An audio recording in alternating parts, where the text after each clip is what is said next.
and I appreciate him coming back after the long break with us. Former Congressman from New York, Joe DioGuardi. Congressman, I'm here. What I wanted you, and I really do appreciate this, and I'm going to be talking to you about maybe being on a little bit more often if you can, because these issues are so important. I was in Washington, and I had an opportunity for a live broadcast that I did from there to speak to some congressmen. One in particular, off mic told me, Curtis, we really can't even tell the American people how bad things are because, one, they couldn't comprehend it, and two, it would cause such a scare. And I said, well, Congressman, and I'm boiling down a long conversation. I said, well, what are we going to do?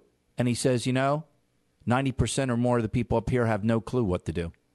And I looked at him, I said, what? He goes, no, it's that bad. They really don't. He said, if you're looking at a Ryan budget, well, that's the best plan, but that doesn't mean it's going to solve the problem. He said, that's the best plan. And I said, well, so what do we do? And he goes, to be honest with you, we don't know what to do. That's where we are in this country, that we allowed this to happen. So my question for you is, because we know, again, that, Mr. Romney being elected, there is still a percentage of him being acceptable to the establishment in the political structure. He's going to protect a certain amount of status quo. I mean, what can he really do? And what do you think he'll really do what will he really do as far as trying to reverse what's going on? Curtis, we need more watchdogs. Now, you said 90% plus, but think about the reciprocal of that less than 10%. It does exist. I just read a recent issue of Roll Call magazine, the Monday, June 4th issue, and in it, someone who I have appreciated, Congressman Cooper from Tennessee, started a Fix Congress Now caucus. So we have people on the inside that are not only fed up, they're trying to get people of like minds to focus public attention on the dysfunction of Congress. So this caucus now is geared to repair congressional dysfunction. I applaud that. Is it going to work tomorrow? No. But we need more people like Jim Cooper and others. I don't care what party they're in. And caucuses combine members of both parties. And let's get to what the solutions are, as you said before the break. One, we need leaders, real leaders. We're not producing those leaders anymore. And we're too much reliance on political parties. And I speak from experience. I'm the product of the promise of America. My dad came here with nothing in 1929, 15-year-old lad from a farm in southern Italy, couldn't speak English. And yet somehow, in 4 years, he had a vegetable store in Harlem. And by the time I was born in the Bronx in 1940, that was kind of a mini supermarket. And I'm the first one in my family to even go to high school. Hey, and I pass it on to my daughter, Kara, who was the judge on American Idol, as you might remember.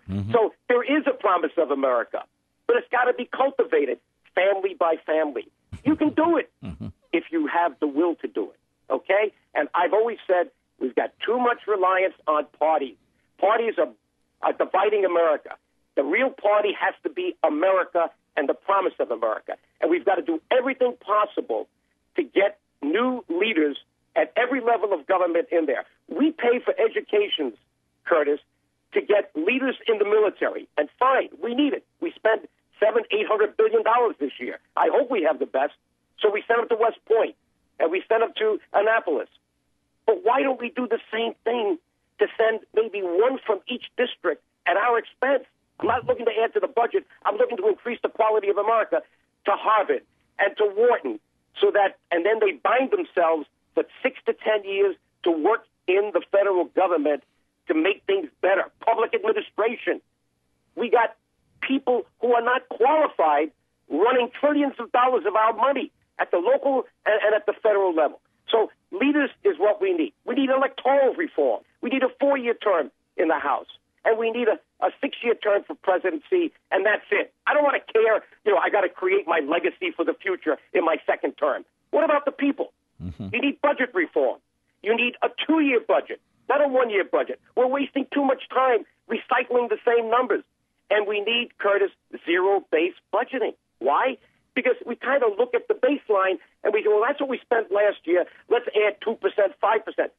What happens if we wasted money last year? We're adding to it. Go down to zero, but do it every 2 years and do a good job. But use in the Congressional Budget Office, not cash accounting. That's a fraud. You can get arrested if you're an SEC company with that accounting. But we use it in the federal budget process. Use generally accepted accounting principles. It's called the accrual basis. Let's get to the Fed. Audit the Fed.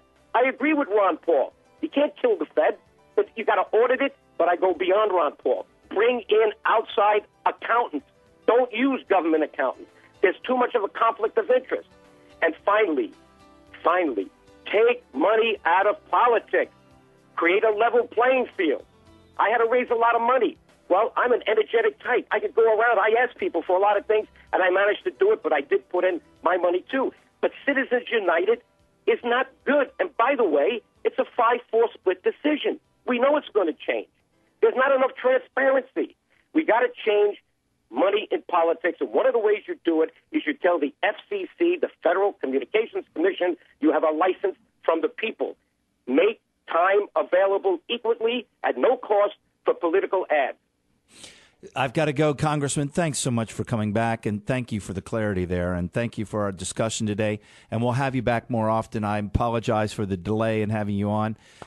Well, I'll say prayers and light candles, huh? Thank you. And that is former Congressman Joe DioGuardi from New York.